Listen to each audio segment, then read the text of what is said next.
Biasanya dari arsitek itu ketika kita memasang atau ketika akan memasang linear slot diffuser ya, atau diffuser atau disebut juga grill pada ceiling itu banyak pertimbangan ya. Salah satu waktu tahap desain itu harus ada namanya reflected ceiling plan ya, atau superimpose, di mana ada ceiling plan-nya, di mana ada linear diffusernya, exhaust, kemudian lampu, semuanya sudah didesain sedemikian rupa mengikuti pola ceiling.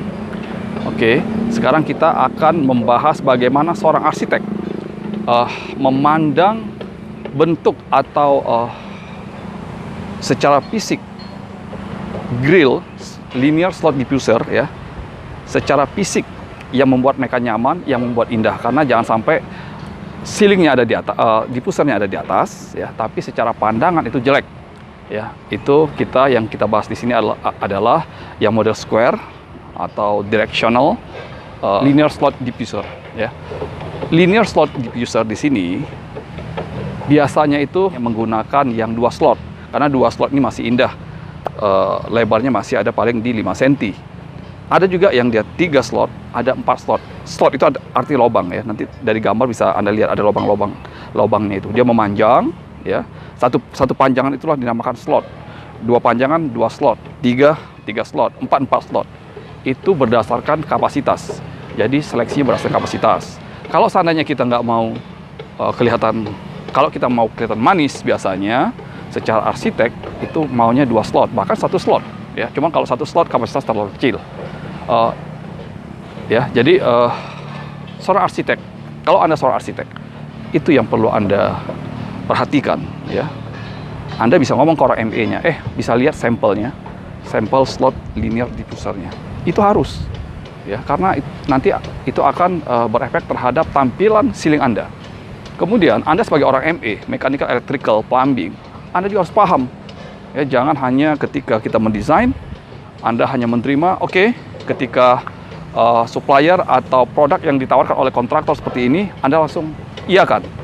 Waktu dia sampel, Anda harus benar-benar koreksi ya. Ini pengerjaannya nggak bagus. Jadi ada 2 sebenarnya. Ketika material itu datang, sampel itu datang, Anda melihat jelek. Yang pertama itu adalah memang itulah hasil atau kemampuan mereka membuat sampel. Ya, produk itu akan mereka buat secara massal seperti itu. Yang kedua, mereka kurang jeli atau sebenarnya produk mereka bisa lebih bagus. Tapi pada saat itu sampelnya memang jelek ya. Sehingga Anda sebagai engineer, Anda sebagai project manager, Anda sebagai yang in charge terhadap project, Anda harus benar-benar detail. Katakan kepada suppliernya, kami ingin produk yang seperti ini. Jadi jangan langsung Anda reject. Kami ingin produk yang seperti ini. Coba Anda buat seperti ini ya. Karena bisa jadi kualitas mereka sebenarnya bagus, tapi yang dihasilkan pada saat itu adalah tidak bagus, atau sampel yang diberikan tidak bagus. Oke, kita akan lihat detailnya seperti apa slot linear diffuser tersebut.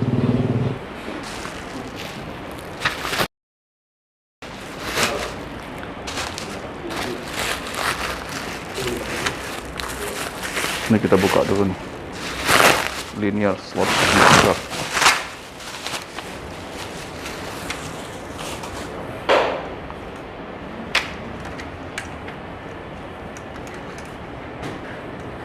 Ini namanya adalah linear slot diffuser ya.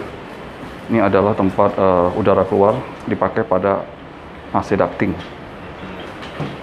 Ini biasanya di perimeter atau pinggir-pinggir dari gedung, ketika dari office atau di koridor-koridor.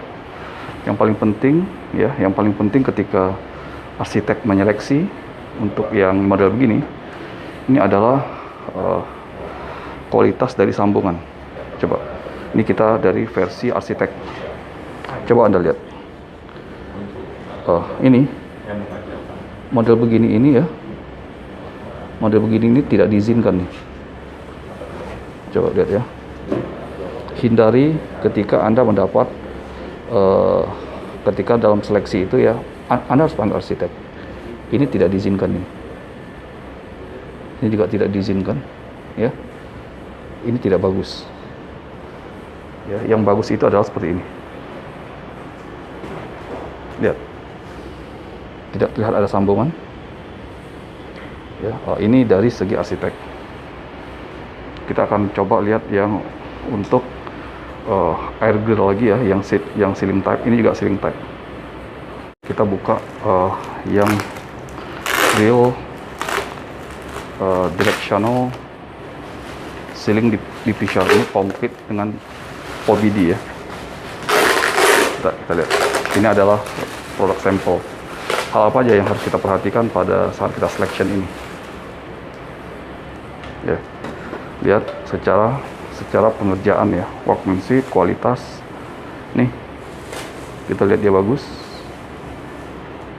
Tidak ya, ini rata, nggak terdapat seperti ada.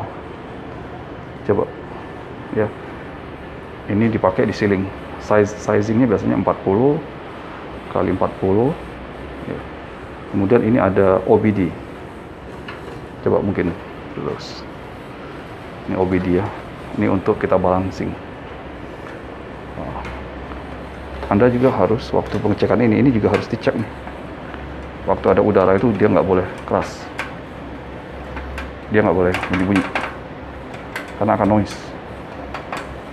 Itu ada penggantungnya. Ya, gantungan juga kita lihat lumayan bagus. Jadi pada saat menseleksi ini salah satu ya, cek gantungannya, kemudian kualitas OBD-nya, terus karena kalau nggak ada ini, hati-hati, kalau nggak ada ini ya Anda sangat sulit untuk balancing udara. Ini udaranya akan masuk begini ya, akan sulit kita kalau nggak tuh dilihat ya. Inilah salah satu seleksi yang harus Anda kuasai ketika Anda melakukan seleksi terhadap directional ceiling diffuser untuk AC.